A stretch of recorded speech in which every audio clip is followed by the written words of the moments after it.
Putin is sinking, and he's mad, scrambling to organize his troops in Ukraine, threatening unpredictable consequences on the US.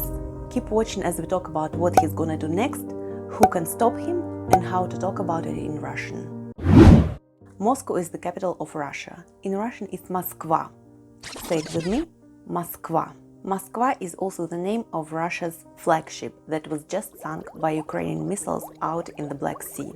Black Sea is ЧёРНОЕ МОРЕ. Море is of neuter gender and is used with the adjective ЧёРНОЕ with oe at the end. Black Sea is ЧёРНОЕ море. Of course, Russian state media went full cover-up mode, calling it an accidental explosion in stormy sea conditions. Conditions is УСЛОВИЯ in Russian. It's a plural of УСЛОВИЯ. Say with me, УСЛОВИЯ.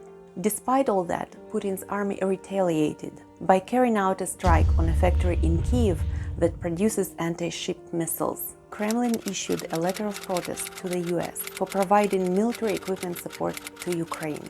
How ironic for a country that basically outlawed public protests to express dissatisfaction in that way. In Russian, dissatisfaction is НЕДОВОЛЬСТВО. Say with me, НЕДОВОЛЬСТВО. These Neptune missiles and other military actions by Ukraine's President Zelensky have proven to be very effective at deterring Putin's aggression, which is АГРЕССИЯ in Russian. Say with me, АГРЕССИЯ. After a month and a half of unsuccessful occupation, the Russian army is retreating. But Putin is not done. He has recently replaced his top commanders and is regrouping his troops near eastern Ukraine for a major offensive. Troops is ВОЙСКА in Russian. It's a plural of neuter gender noun ВОЙСКА. Say with me, ВОЙСКА. When we use it in the singular, it's ВОЙСКА. In plural, we say ВОЙСКА. You can see that stress is really important in the Russian language. So who or what can stop Putin's bloody conquest? With armed support from the West, brave Ukrainian defenders will likely manage to hold him off again. Brave is ХРАБРЫЙ in Russian. Say with me, ХРАБРЫЙ. But who will hold him responsible? Recently, US President Biden called Putin out for atrocities committed against civilians, labeling them war crimes and even genocide. It's a similar sounding word in Russian, genocide.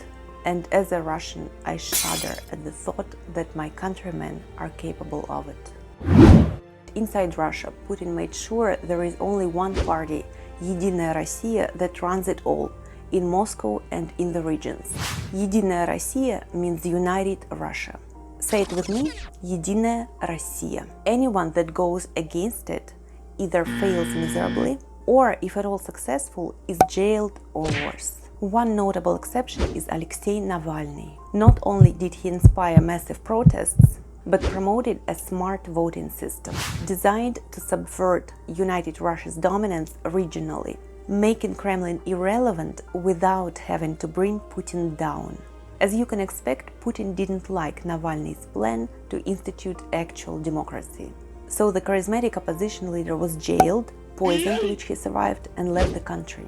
When he returned, Navalny was immediately arrested and earlier this month was sentenced to 9 years in prison. Prison is КОЛОНИЯ in Russian, while jail is ТЮРЬМА. КОЛОНИЯ и ТЮРЬМА. Doesn't it seem unlikely that Navalny can effectively oppose Putin's regime from a high-security prison? And yet, he does. His movement is as active as ever, and his coalition is gathering international support. In addition to providing non-propaganda information to the world, it organizes legal efforts to support Russian citizens of conscription age who refuse to be complicit in crimes against humanity. Later in April, a tell-all documentary called Navalny is due to be released. Documentary film is документальный фильм. Film is of masculine gender and it goes with the adjective документальный, with «ы» at the end. I will link the trailer in the description. Is there another effective remedy against Putin's grip on power? The US and the West seem to think that sanctioning his inner circle and the country at large could be a strong economic deterrent. The jury is still out on that one. But regular Russians have already started feeling the effects of the sanctions. Check out my video about how some Russians react by going full prepper mode. You'll be surprised by some of the recipes they invent. Whether you're prepping or not, please take care, achievers, and I'll see you very soon.